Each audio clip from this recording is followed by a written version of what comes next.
vamos a ser desafiados por el Señor con un tema, y es que los cristianos, los creyentes, somos llamados a servir con humildad. Ese será nuestro tema de hoy, el servicio del creyente visto como un siervo humilde. Pero si usted encuentra en su corazón como yo, que no nos resulta tan fácil ser siervos humildes, entonces creo que este texto de la palabra del Señor es muy pertinente para nosotros hoy. Entonces Mateo capítulo 20, y vamos a estar leyendo unos versitos desde el 20 al 28. Mateo 20, 20 al 28. Antes de leer, quiero darles un poquito de contexto. Si ustedes miran, antes del versículo 20, Jesús está anunciando su muerte por tercera vez a sus discípulos. Jesús va camino a Jerusalén, de Judea a Jerusalén, y Jesús les dice, miren, en Jerusalén voy a ser entregado, voy a ser maltratado, voy a ser entregado en la cruz, pero resucitaré al tercer día. Y esa entrega de Jesús nos conecta un poquito con lo que es el propósito del Evangelio de Mateo. Si ustedes recuerdan, Mateo tiene en mente cuando escribió mostrarle a los judíos que Jesús es el rey, que Jesús es el Mesías prometido para Israel. Pero en Mateo van a sobresalir algunas palabras muy importantes que nos van a ayudar mucho hoy en nuestra predicación. Y es el tema del reino de los cielos. Para Mateo el reino de los cielos es que Jesús se ha acercado a gobernar, a restaurar la creación, y cómo Jesús, a través de su familia, los discípulos, va a mostrar de una manera visible cómo se vive ese reino, cuáles son las cualidades de ese reino. Y una de esas cualidades es vivir como siervos, servir humildemente. Entonces vamos a leer juntos Mateo capítulo 20. Yo les invito, si se puede poner sobre sus pies, leemos juntos.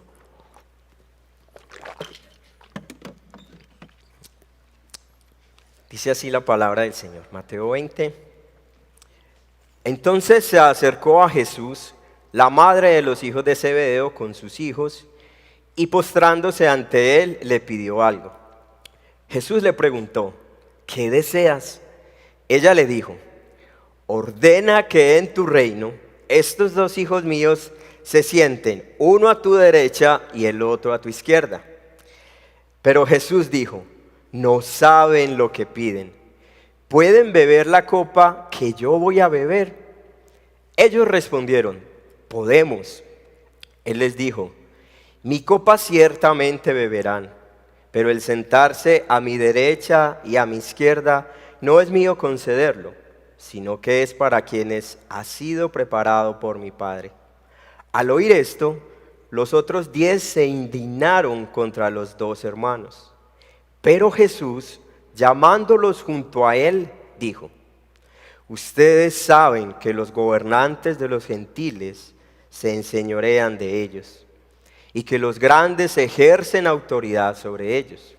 No ha de ser así entre ustedes, sino que el que entre ustedes quiera llegar a ser grande, será su servidor. Y el que entre ustedes quiera ser el primero, será su siervo. Así como el Hijo del Hombre no vino para ser servido, sino para servir y para dar su vida en rescate por muchos. Solo la lectura de este texto ya es una hermosa exhortación a nuestras vidas, ¿no les parece? Acompáñenme a orar nuevamente para que el Señor nos bendiga hoy con su palabra. Señor, gracias por tu palabra, por abrirla para nosotros hoy. Te rogamos humildemente, Señor, que tu Espíritu Santo, que ya está en medio de nosotros, use tu palabra para hablar a las necesidades de nuestro corazón, y en especial para que podamos reflexionar en lo que es la verdadera grandeza, servir con humildad a otros. Y en esta tarea de servir encontramos que no nos es fácil y por eso capacítanos y enséñanos a través de tu palabra en esta mañana. Así te lo rogamos juntos en el nombre de Jesús. Amén. Bueno, mis queridos hermanos, una pequeña introducción. En Colombia, en algunos de nuestros pueblos, tenemos un refrán muy conocido, que es: hay mucho cacique, pero poco indio. Y ese dicho o ese refrán hace referencia que a muchos nos gusta mandar, ¿cierto? Está en nosotros ese deseo de mandar, pero pocos están dispuestos a ser subordinados o subalternos o a cumplir las órdenes de otros. Si pudiéramos decir, a veces nos choca que nos den órdenes y servir. Y es que, mis hermanos, en cada uno de nosotros hay cierto deseo de grandeza, hay cierto deseo de figurar, de ser reconocido. Por eso el tema de servir humildemente a otros es algo que choca contra la realidad de nuestro corazón. Y si estamos en el ejercicio de servir a otros, qué bueno que a través de la palabra del Señor hoy examinemos cuáles son nuestras motivaciones al servir. Permítame proponerles entonces, mis hermanos, en esta mañana, que este pasaje nos quiere invitar a pensar en la verdadera grandeza está en servir a otros con humildad. Ese es el título de mi sermón, la verdadera grandeza. Y para esto yo les quiero invitar a que nos acerquemos a este pasaje a través de 3 momentos. El primero, cuando la verdadera grandeza tiene motivaciones equivocadas. Lo vamos a ver del versículo 20 al 21. Nuestro segundo momento, vamos a hablar de la verdadera grandeza nos lleva al sufrimiento. No se me asusten ahí con esa palabra. Vamos a ver del versículo 22 al 24. Y en último momento vamos a mirar la verdadera grandeza nos lleva a Jesús. Y cuando hablamos de verdadera grandeza, según este pasaje entonces, nos vamos a referir a una actitud humilde y de servicio. Y esto es algo, mis queridos hermanos, que no vamos a poder lograr sino esa independencia de Cristo y al ser capacitados por su Espíritu Santo. Eso de ser humildes al servir, lo que hace es recordarnos la forma real de liderar de los discípulos del Señor. Pero parece que a estos discípulos en este pasaje y a usted y a mí se nos olvida fácilmente esta lección. Entonces los invito para que pasemos a nuestro primer momento. Cuando la verdadera grandeza tiene motivaciones equivocadas. El texto, este es el punto que quiero compartirles. Detrás de todo deseo de grandeza pueden estar escondidos por ahí ciertos pecados como el orgullo y el egoísmo. Y sobresale mucho nuestra ambición. Nuestro pasaje inicia con una madre que se acerca con sus 2 hijos a hacerle una petición a Jesús. Ay, queridas madres, miren pues. Una madre que sale en favor de sus hijitos para buscarle una posición privilegiada a sus muchachos. Ahí están representada una madre colombiana. No, voy a salir, conseguirle una buena coloquita a mis muchachos. Por el Evangelio de Marcos, que es el texto paralelo, en el capítulo 10, versículo 13 al 45, podemos conocer que estos hijos de Zebedeo que nos está contando Mateo son Jacobo y Juan, ¿sí? Y Jacobo y Juan hacían parte de ese círculo íntimo del Señor. Eran sus parceros con los cuales más íntimamente pasaba tiempo de oración. También es interesante notar que nuestro pasaje nos dice que aunque fue la madre la que tomó la decisión de acercarse a Jesús, en una actitud muy aplausible, se postra, pero que los discípulos, que estos 2 hijos también están de acuerdo con esa petición, ¿cierto? Pero entonces uno se pregunta, ¿de dónde pudo salir esta petición de esta madre y de sus hijos? Es que seguro sus dos hijitos, sus discípulos, habían recordado las palabras de Jesús. Jesús había, en el capítulo anterior, en Mateo capítulo 19, 28, miren lo que Jesús dice. Les dice: en verdad les digo que ustedes que me han seguido en la regeneración, cuando el Hijo del Hombre se sienta en el trono de su gloria, ustedes se sentarán también sobre 12 tronos para juzgar las 12 tribus de Israel. Entonces, vamos a mirar varias distorsiones de esta petición. Miren pues, entonces si usted mira conmigo el versículo 21, miren la petición. Ordena que en tu reino estos dos muchachos míos se sienten, uno a mi derecha y el otro a tu izquierda. ¿No les parece una petición muy ambiciosa?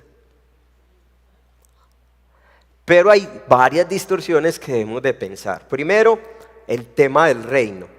La madre y los discípulos estaban pensando que Jesús, al llegar a Jerusalén, él sería instalado como rey.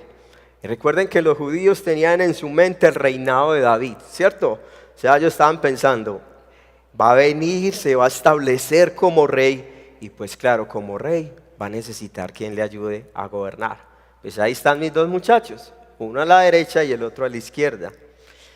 Pero qué equivocados estaban frente a la naturaleza del reino. ¿De qué se trataba el reino de Jesús? Es pensar en el rey siervo que entregaría su vida en la cruz en favor de ellos, y no un reinado militar como estaban pensando. Qué distorsiones. Pero también el tema del servicio. Los discípulos habían olvidado lo que Jesús les había enseñado unos capítulos antes en Mateo 18. Cuando ellos se están preguntando, bueno, ¿y quién va a ser el más grande en el reino de los cielos? Y en ese pasaje Jesús pone un niño en medio de ellos y le dice, miren, el que se humille como este niño, pues va a ser el mayor en el reino de los cielos. O sea que ellos ya venían con eso de quién va a ser el más grande desde hace algún tiempo, ¿cierto? Pero ¿cuál es el problema de esta petición? Y es que lo que quería pretender esa madre y esos hijos, Jacobo y Juan, querían ser los más importantes en el gabinete del rey. Querían tener una posición más elevada y reconocida que los demás discípulos. Realmente vemos una petición muy orgullosa y muy egoísta. Pero para ampliar la escena de la realidad del corazón humano, no solo la madre, sus dos hijos, sino que el versículo 24 nos dice que los otros discípulos se indignan contra los hermanos. Y uno esperaría aquí sí van a venir a corregir la cosa. Pero la indignación no va por ese camino. La indignación es porque ellos dicen, se nos adelantaron. Nosotros queríamos hacer primero esa petición. Ahí está la foto pues de nosotros. La indignación era porque ellos también querían hacer esa petición o querían tener esa posición. Vamos a contextualizar un poquito esas realidades. ¿No les parece que hay mucha similitud con estos hermanos que nos describe este texto? ¿No les parece que la actitud de los discípulos en su egoísmo y orgullo y su deseo de ser reconocidos, de tener un lugar de privilegio y liderazgo, es muy parecida a nuestra actitud? Nos describe mucho frente a las motivaciones equivocadas de figurar y ser reconocidos. ¿No le parece que eso es como un espejo de la realidad de nosotros hoy? ¿Sí? Yo no sé si usted recuerda un video que era muy de esos en redes sociales, que era un atleta que venía para llegar a la meta. Y ese atleta ya a punto de llegar voltea y ve a alguien cayéndose. Y es todo lindo que se para y va y lo ayuda, eso como que pasó en las Olimpiadas, va y lo ayuda y llegan juntos. No, la realidad es que nosotros sí queremos llegar primero. Nosotros sí queremos que nos pongan la medalla. Nosotros sí queremos figurar. Esa sí es nuestra realidad. Entonces pensamos en este momento, ¿qué pasa con ese deseo de pensar en posiciones de privilegio? ¿Qué hay en nuestra realidad con el orgullo y el egoísmo que nos hace pasar por encima de los demás? Y para encontrar la respuesta a esta pregunta tendríamos que ir a Génesis en el capítulo 3. Lo que pasó con la caída, la realidad de la caída, cómo nos dañó la caída, cómo se distorsionó la idea original de Dios para las relaciones, la forma en que debíamos de servirnos.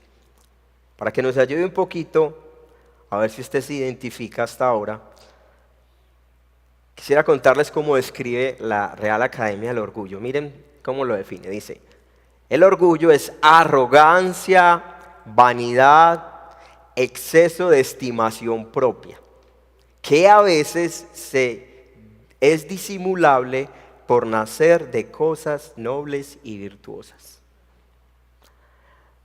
Déjenme contarles un pequeño testimonio. Yo trabajé algunos años para una empresa y mi puesto ahí era, yo trabajaba en la bodega, era el encargado de esperar que la planta producía, yo ingresaba al sistema y después facturaba. Esta empresa hizo una venta millonaria de su inventario a una multinacional. Entonces estábamos esperando a ver quién iba a escoger el gerente para esa factura. ¿Cómo les parece que yo recibí la llamada a mi oficina, pues a un mobilito que estaba? Edwin, es que te hemos escogido para que hagas esta factura. Entonces, hermano, necesitamos que te vengas para acá, para la parte administrativa. Ahí hay un portátil y tienes a tu disposición el director de sistemas para que le traiga el tinto y el agua. Usted es ahí el hombre importante. Miren, mis hermanos, yo sentí como si me hubieran tirado un tapete rojo, una alfombra roja.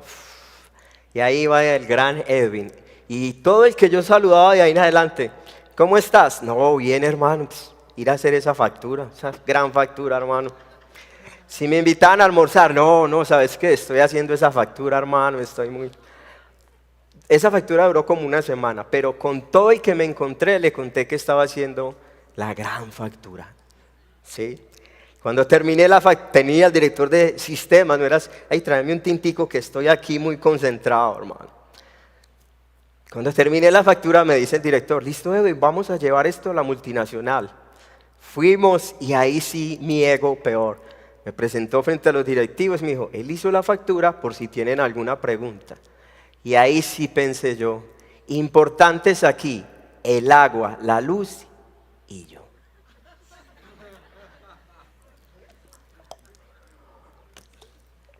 Cuando regresé a la empresa, pues claro, todo el mundo, por donde pasaba me aplaudían. Fui el tipo más conocido. Y mi corazón se llenó de tanta arrogancia, de tanto orgullo, de tanta altivez. Puedes pensar en un momento en tu vida donde ese deseo de grandeza haya estado presente, donde ese deseo de ser reconocido como el más grande ha estado presente y haya sobresalido tu orgullo, tu arrogancia y tu altivez. Toma un momento para pensar. Recuerda como lo decía la definición. A veces es disimulable por hacer causas nobles y virtuosas. Puedes pensar en un momento, aún en el servicio en la iglesia, en el trabajo, en el estudio, en la familia, donde hayas querido sobresalir. Mis hermanos, nosotros corremos un enorme peligro cuando nuestro deseo de grandeza tiene estas motivaciones tan equivocadas. Déjenme nombrarle por lo menos dos. Una, robamos la gloria al Señor. ¿Para quién es la gloria cuando nuestro deseo es sobresalir? Para mí mismo. Y el segundo es que podemos llegar a sentirnos indispensables.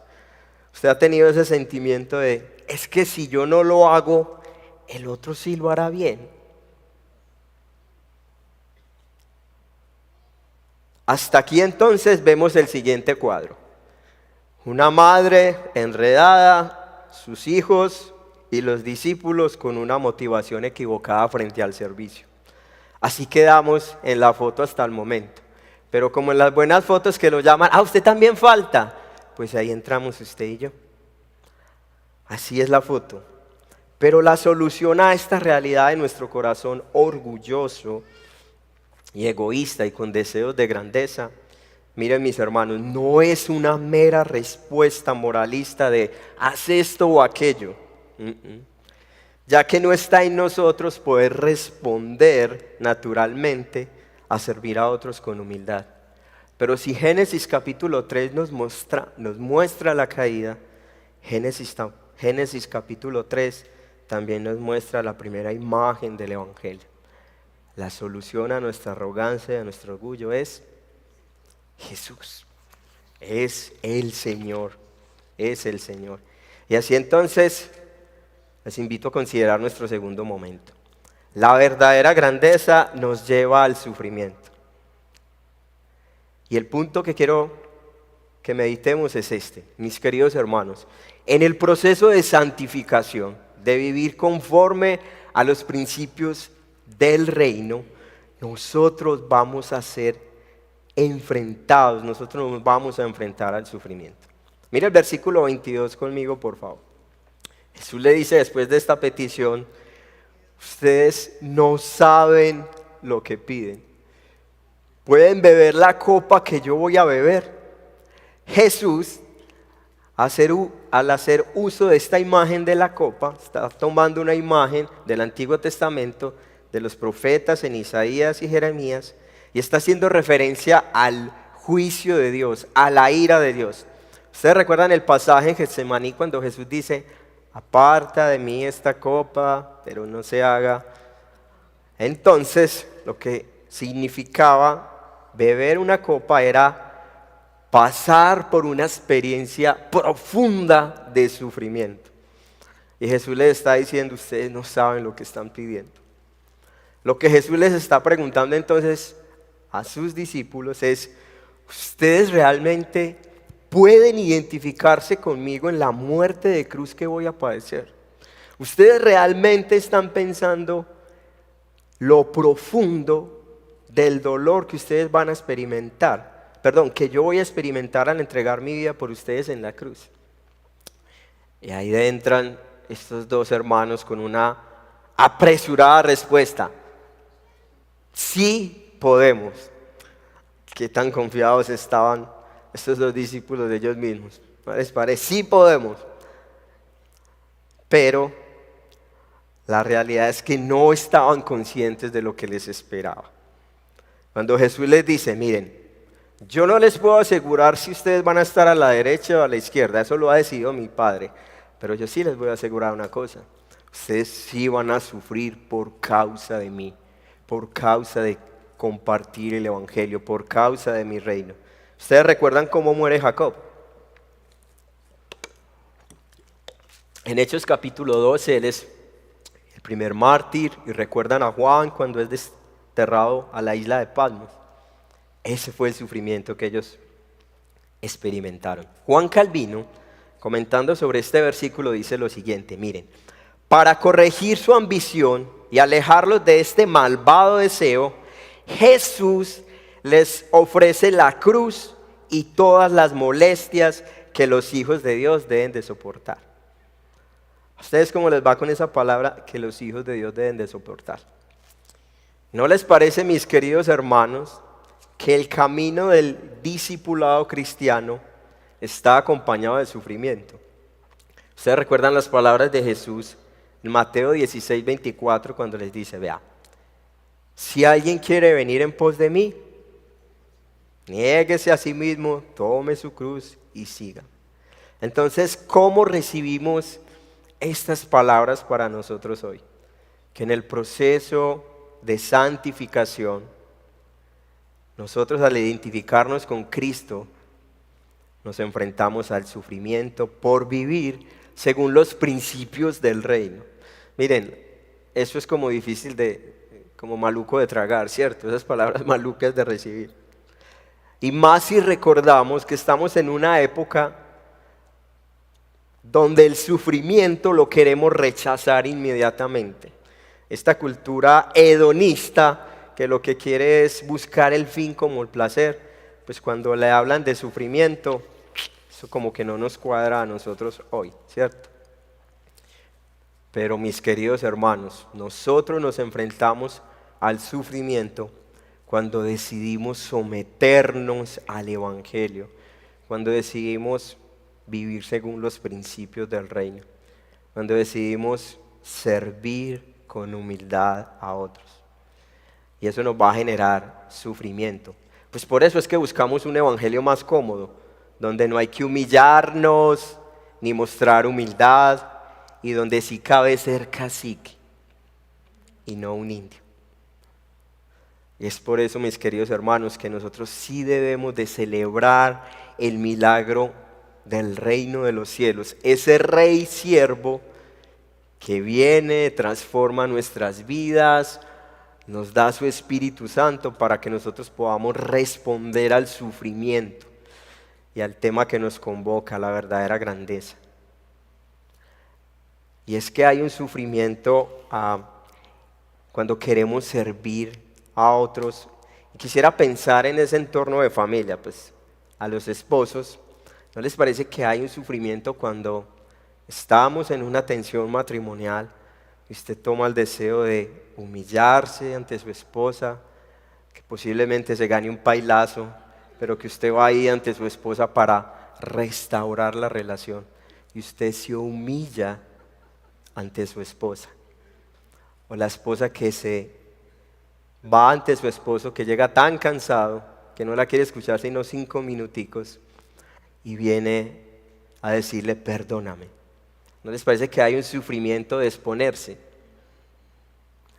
O cuando el jefe se equivoca y se acerca y le dice a sus compañeros de trabajo, yo la embarré, ¿me perdonan? ¿O cómo les parecen las relaciones dañadas de iglesia cuando usted decide servirle a aquel que lo ha ofendido? Ahí usted se está exponiendo al sufrimiento, pero ese es el evangelio, ¿sí? Algunos estudiosos han hablado de cuáles deberían ser las motivaciones para servir. Y ellos dicen, la primera debería ser, la verdadera motivación es obedecer al Señor. La gratitud, el perdón y el amor y la humildad. Miren, les cuento algo, ojalá no suene a publicidad, ¿cómo es que dice la frase? Publicidad, política. En un evento que hacemos, que se llama Muestra Cristo, cuando terminamos el evento, nosotros tenemos solo unos minuticos para poder desalojar el teatro, eso apagan. ¿Y cómo les parece que el camión que venía para recoger todo, no sabemos por qué razón, llegó sin las personas que les ayuda a cargar? Imagínense, en eso es demasiadas cosas. Y entre nosotros que estábamos ahí despidiéndonos, había uno de los talleristas, de los conferencistas, estaba con su traje, todo organizadito. Y pues la solución fue, pues arremanguémonos y a cargar cajas. Y entonces este tallerista llegó y se quitó su saco y fue sorprendente verlo cargar cajas, un hombre que venía de otro país y el hombre cargando cajas con nosotros y al final el hombre terminó sudando. Qué ejemplo de humildad y de servicio, ¿cierto?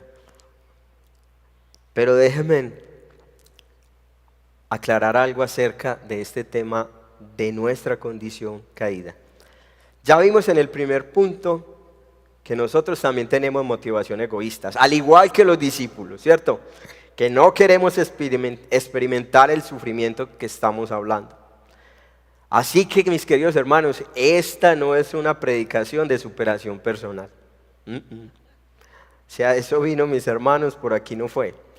Más bien es que nosotros podamos ni tampoco es una motivación para que salgas de aquí como un superhéroe. Al que me encuentro le sirvo. Más bien es que nosotros, al ver nuestra incapacidad, corramos en arrepentimiento y fe al Salvador, para que podamos ser desafiados a una dependencia más íntima con el Espíritu Santo. Mis queridos hermanos, el ejemplo de este tallerista y conferencista, el ejemplo tuyo y mío al servir con humildad, no es algo que se consiga sin crecer en una relación y dependencia con el Señor. Eso no brota así de nosotros tan facilito. Es más, creciendo en intimidad con el Señor, en el carácter cristiano. San Agustín decía esta frase: Señor, dame lo que me pidas y pídeme lo que quieras. Y aunque él usó esta frase para hablar de responder positivamente a la salvación, esa debería de ser nuestra oración: Señor, dame lo que me pides y ahí sí pídeme lo que quieras. O sea, esto de servir humildemente viene de nuestra relación con el Señor, de nuestra dependencia con el Señor. Entonces ahí nos preguntamos, ¿cuál es el recurso de la gracia de Dios para nuestra incapacidad de servir con humildad, para nuestro orgullo y nuestro egoísmo?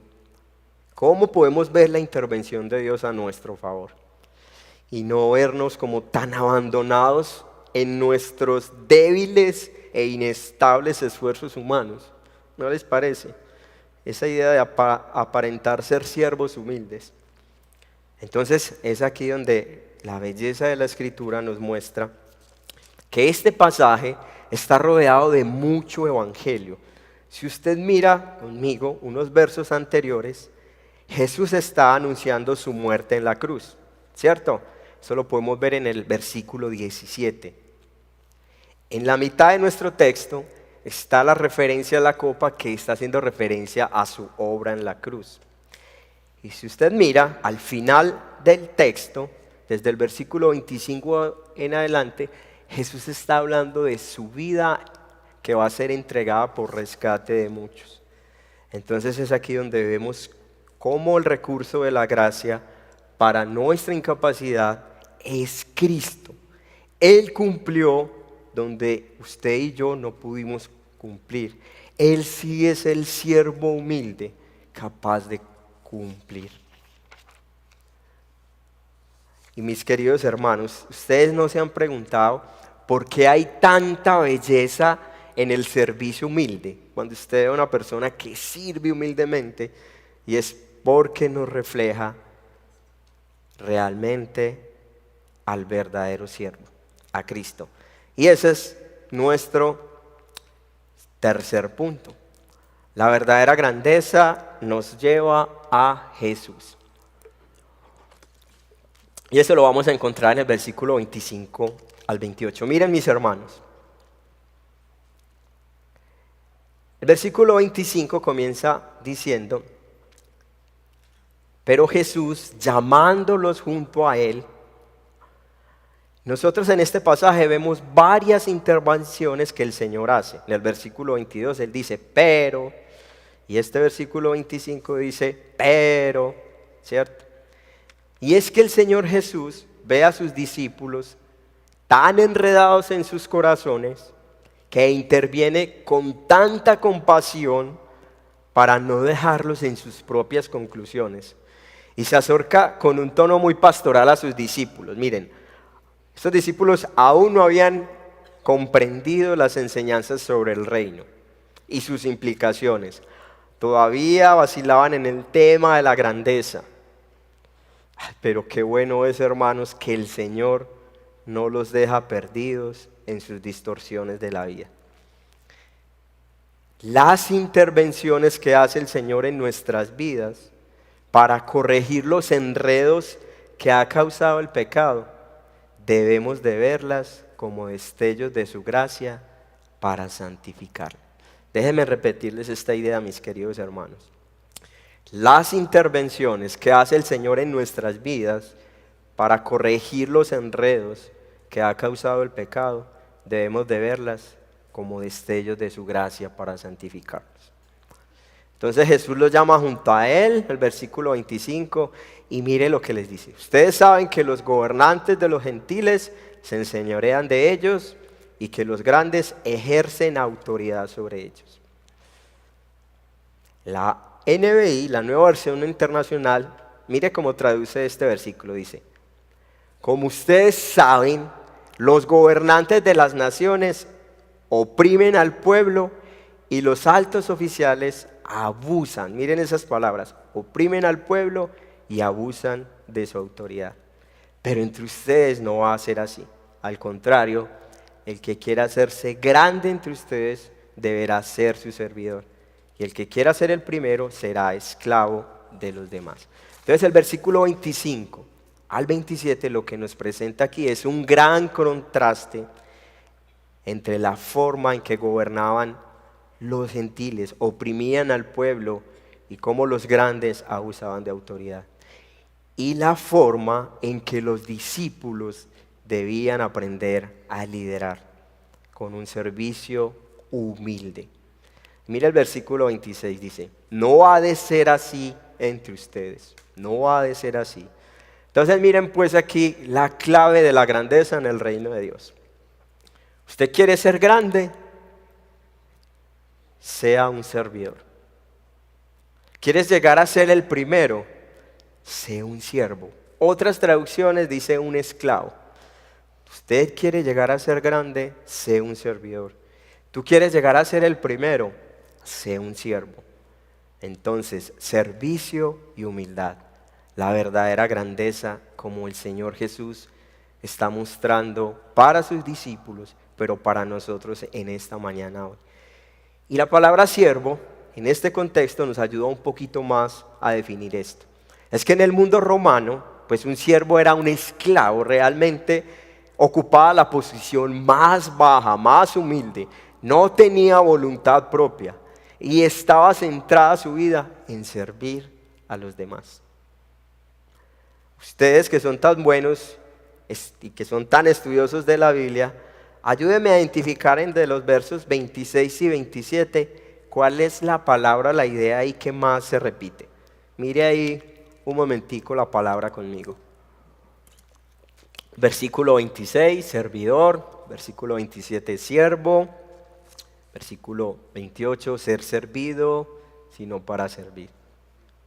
Entonces, lo que Mateo quiere enseñarnos, lo que el Señor puso en Mateo para nosotros hoy, es que Jesús no dejó pasar esa gran oportunidad para enseñarle a sus discípulos y a nosotros hoy, que estamos llamados a servir a los demás con una actitud de siervos, donde con humildad pensamos en las necesidades del otro, con los dones que Él mismo nos ha dado, los dones y los recursos. Y el versículo 28 nos muestra su ejemplo. Si algo necesitamos crecer, mis hermanos, es en una buena cristología. Y este pasaje es enormemente bello porque nos muestra la grandeza de Cristo. Mire su ejemplo, mire como dice el versículo 28. Así como el Hijo del Hombre no vino para ser servido, sino para servir. Cuando usted escucha estas palabras, ¿usted en qué pasaje pudiera pensar? ¿Usted recuerda cuando Jesús lava los pies de sus discípulos? Que está en Juan. Entonces, dice así el texto: entonces, cuando acabó de lavarle los pies, tomó su manto y sentándose a la mesa otra vez les dijo: ¿saben lo que les he hecho? Ustedes me llaman maestro y señor y tienen razón, porque lo soy. Pues si yo, el Señor y maestro, les lavé los pies, ustedes también deben lavarse los pies unos a otros, porque les he dado ejemplo para que como yo les he hecho, también ustedes lo hagan. En verdad les digo que un siervo no es mayor que su Señor, ni un enviado es mayor que el que lo envió. Ahí está el ejemplo del Señor. Aquel que vino a servir y no a ser servido. pero también vemos su entrega. Primero vimos su corrección, acabamos de ver su ejemplo y vamos a ver su entrega. Miren pues, mira el versículo 28 en la parte B. Sino para servir y para dar su vida en rescate por muchos. Jesús con su entrega en la cruz, entonces lo que hace es marcar el camino de la verdadera grandeza, el servicio. Y mis queridos hermanos, el texto dice en rescate. Y esta ideita lo que nos da es que originalmente era pensar en el precio que se pagaba por la liberación de un esclavo. Entonces Jesús lo que está diciendo es, yo vine a este mundo en rescate de los esclavos. La muerte de Cristo en la cruz como el precio que fue pagado por el pecado. Y aquí entonces pensamos, no fue cualquier pago, fue su vida. Y no fue cualquier deuda, fue el castigo por el pecado. Usted y yo éramos esclavos del pecado. Bueno, y si no estás en Cristo, eres esclavo del pecado. Éramos objetos de la ira de Dios, pero ahora reconciliados por el rescate del siervo que entregó su vida en la cruz en favor de sus elegidos. Como una frase final, mis queridos hermanos, de esto se trata la verdadera grandeza, de servir humildemente a los demás para la gloria de Dios. Mis queridos hermanos, ¿qué te llevas hoy? ¿Con qué te quedas? ¿Cómo te ha hablado el Señor en esta mañana? Quiero proponerles 3 conclusiones para que oremos al Señor.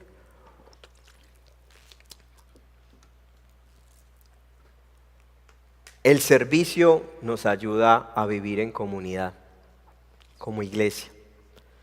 Necesitamos urgentemente en la iglesia una cultura de siervos, que nos preocupamos por las necesidades del otro. Ver el servicio como una oportunidad para mejorar las relaciones como iglesia. Segundo, si ya estás sirviendo en la iglesia, en tu trabajo, te invito a reflexionar cuál es tu actitud frente al servicio. ¿Brota tu orgullo y tu egoísmo? ¿Será que necesitas venir al Señor en esta mañana y confesar el pecado del orgullo y el egoísmo que se mete ahí con ese deseo de sobresalir? Y para los no creyentes, mis queridos que están acá por primera vez escuchando el Evangelio, Él entregó su vida en rescate, su vida, para pagar el precio del pecado. Si no has venido a Cristo, si no has venido al Señor, tú estás bajo la ira de Dios, bajo el justo juicio de Dios por tu maldad y tu pecado. Y si escuchas estas palabras hoy, corre al Señor en arrepentimiento y fe.